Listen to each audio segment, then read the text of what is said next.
Hello everyone, welcome back to Newcastle Fans TV. So controversy, missed this over the weekend. I wanted to bring it up to speed with you to see if you've actually seen this.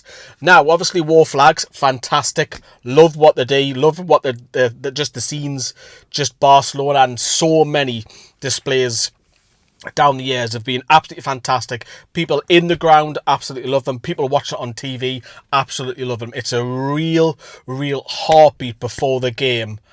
And seeing fantastic, unreal displays donated by Newcastle United fans for displays. Now, if I told you that the beer that Wor Flags have was under potential legal threat because they have the name War. Anarchy Brewery have then actually claimed that they have copyright, according to the Wylam Brewery, which now obviously does the beer for Wor Flags, and they claim that they have copyright the word war. So they've obviously got War beer, which they did, and they've continued with War beer. But the Wylam Brewery, a different brewery to Anarchy, have actually now had to change their name of the beer that they produce on behalf of Wor Flags to NCL. Now this is absolutely bonkers. It stinks of pettiness. Now, actually, I'm not going to lie to you, I reached out to Anarchy Brewery to see if they wanted to sponsor NFTV over the summer, and I think I've got a lucky escape, to be honest with you, the way they went on. Wor Flags, I mean, some of them in Anarchy Brewery have been Newcastle fans. I mean, it's absolutely shocking whoever's made that decision from the higher level. It's absolutely appalling.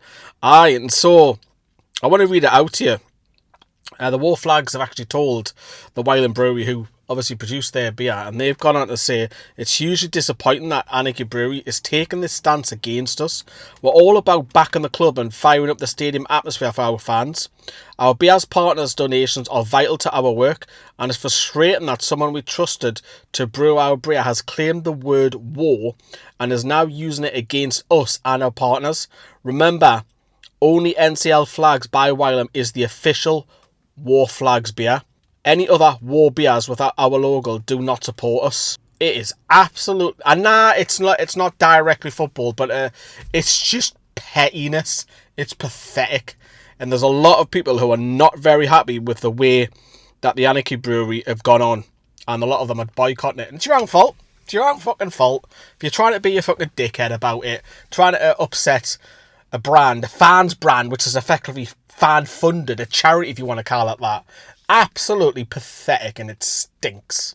Then on to Bradford. Obviously, we play them tomorrow, and Eddie Howe has already hinted in his presser today, which is a little bit shorter than usual. It's only 26 minutes long. It normally goes on to 34 plus, but he's said that again, there's going to be a lot of rotation. I'll quote him: there'll be an element of rotation again.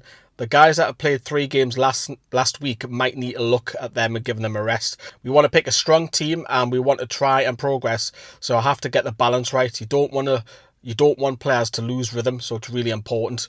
And then he goes on to speak about the Carabao Cup and the whole experience of winning it last year. Obviously, we have the special gold badge at the side and the whole experience of winning it, and he wants to progress in as the competition goes on. And, of course, scoring goals is being talked about, which I want to come on in a moment. If you want to check out all the news with the presser, you can go on the club's website about it. But so Bradford, obviously top of League One, they're actually doing really well. So it's a little bit of a tricky tie for Newcastle. Bradford have got now to lose. It's all for Newcastle, isn't it, for the upset. But Eddie Howe has obviously hinted there that there'll be some changes. So we're going to see probably Ramsdale make his competitive debut, Will Asula to start, and fringe players potentially as well that might come in, maybe a couple of under 21 lads. The 2 Brazilian lads might come back in. Obviously, they weren't playing at all at the weekend. We might see the likes of Emil Kraft come in, possibly Jamal Lascelles. He got a sub appearance of the day. You never know. It'll be interesting to see what system he goes with, because I wanted to come on to that next, which goes on to he's using the wing backs, 3 at the back, 5 at the back, whichever way you want to look at it, out of possession, in possession, a little bit more than normal. And look, I don't mind at the odd time, but with 3 centre-backs, is it working going forward? Now, for me personally, I would like to see one of those midfield 3, Joe Linton, Tonali, Bruno, one of them have a licence to get in the box. And for me, out of the 3, I would probably want to see Joe Linton doing that, because Tonali, you want him on the ball. Bruno, you want him on the ball. Get Joe Linton further forward if you can. Use his presence. Maybe that's something we can look into. Obviously, our wingers on the left-hand side, Harvey Barnes has not had a fantastic start this season. I think he was slightly better against Barca and obviously came off the bench against Bournemouth. So, and Anthony Gordon is back. He's done his suspension now. He's available. I expect him to get a little bit of minutes on Wednesday tomorrow just to feature a little bit more. But for me, it doesn't help when your wingers aren't exactly firing on all cylinders either. Because if you can have one player that isn't performing, you can probably get away with it. But if 2 or 3 of your forward line isn't performing, then it's kind of suffer. Now, Nick Valdemar has only just come in. He scored on his debut, which is great. And didn't really see too much action against Bournemouth. He looks absolutely shattered. I think I'll take the run of games. I'm not too concerned about it. I'm not like, oh my God, we're not scoring. I think that'll come. I think Dan Burn said it in an interview. Look, we've kept 3 away clean sheets, which going to all the games, it's not great watching 0-0, but it's better than a defeat. But I think it will come. I think it'll click. You've got Johan Visser to come in as well. Going forward, if there's a scenario where Valdemar needs to come off, I don't want to see Anthony Gordon play up top. I'd rather have Will Azula come on. I think Gordon is so much better individually and for the team left wing. Because I think if you put him up top, there's no end product, there's no goals, because strikers are judged by goals. It isn't working. I'd rather say Will Azula play for the middle. And Harvey Barnes isn't exactly firing on all cylinders. He'll come good at some part of the season. I've got every faith in him. But play Gordon to the left.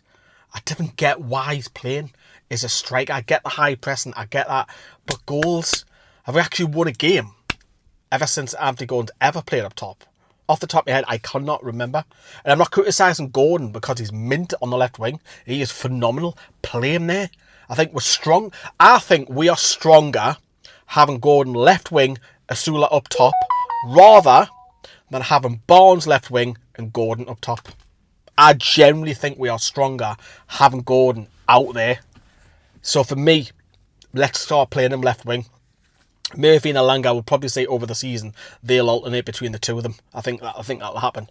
And obviously Visser, we are waiting to come back as well. So obviously Bradford, it would be great if we can win 2-3-0, you know, get a few goals on the night. That'd be fantastic. That's easier said than done. But obviously Eddie Howe's already said that he's going to rotate. So I have to wait and see on that one. I'm looking forward to it. Bit of a nervy one tomorrow, but hopefully we'll get the job done. And the last thing I wanted to cover, which is really, really annoying us. Now, I know some of our subscribers are not that bothered about Newcastle United Women, which is fine, right? But Newcastle Fans TV support the club. As in, they'll support the men, they'll support the women, they'll support the under-21s. It's not just about the men. There's more to it than Newcastle United than just the men. I get it. It'll always have priority. Of course it will. But some of the slander on social media in particular towards Newcastle United players and management is an absolute fucking joke. There's a lot of personal criticism coming for players and management. They've only lost 1 game. Get a reality check. Get a reality check. You've also got to consider the context of women's football and men's football. Men's football, you can't touch. You can't get near the players. Women's side, though, on social media, especially Facebook groups, they see some of the comments. They're personally involved seeing how the girls can be upset. Now, it's a different world, men's football. And yes, they should be able to take criticism. But when it steps over the line, pull yourselves together, man. I remember when Newcastle United were playing in front of 50 people. Dogs shitting all over the place at the side of the pitch. If you're just jumping on the bandwagon now and expect Newcastle United to win, we didn't need that type of supporter. We don't. Fuck off, as far as I'm concerned. You want to be there supporting the lasses. They need support. It's a different world than men's football. They need encouragement. You can build, build as long as it's constructive. And when you're criticising individual people because they've got concrete feet and stuff like this, and when players, family can see some of the comments that managers need to go because they've lost 1 fucking game, get a reality check, man. Get a reality check. If you don't like it, then fuck off as far as I'm concerned. Look, I feel really passionate about it. And sorry, I was dropping a few F-bombs there, but it's something I feel passionate about. And when I'm passionate, I get can.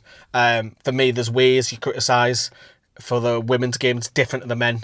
It's a totally different thing. They can see it. Families see it. They see a lot more than what the men would do. And plus, also, you know, just think that they're a human being, you know, at the end of the day. Because you wouldn't say that to their faces. Put it that way. But anyways, there's a wrap up of today's news. The last 24 hours. There is other bits and bobs, but I'm not going to go all the way through speculation and stuff like that because there's no point.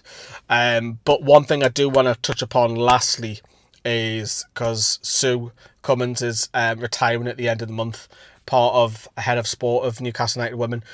I love Sue. I think Dale loves her. Joe loves her. I think a lot of fans do. And if you don't know who this lady is, she is the heartbeat and passion of Newcastle United. She has been there for nearly a decade. And I know Sue's going to be embarrassed and stuff like this if I say it, but honestly, for someone in such a high position, she comes over, she speaks to me, she speaks to Dale, to Joe, other fans and so on. She's just part of the furniture. And she's obviously retiring and now, and Grace Williams will obviously take the mantle, and hope Grace integrates herself to the fans, because I think that's important. But I just want to say that, Sue, you're an absolute diamond and you've done marvellous for Newcastle United Women. And you've probably heard it so many times, but I want it to be known across the whole YouTube platform that you're an absolute diamond. What you've done for Newcastle United goes a long way. We'll remember that. I was just talking about, dogs shitting all over the place and things like that. Well, you were there for that. You were there for when there was 38,000 people watching Newcastle United. That's how far we have come because of your hard work. So thank you very much, Sue.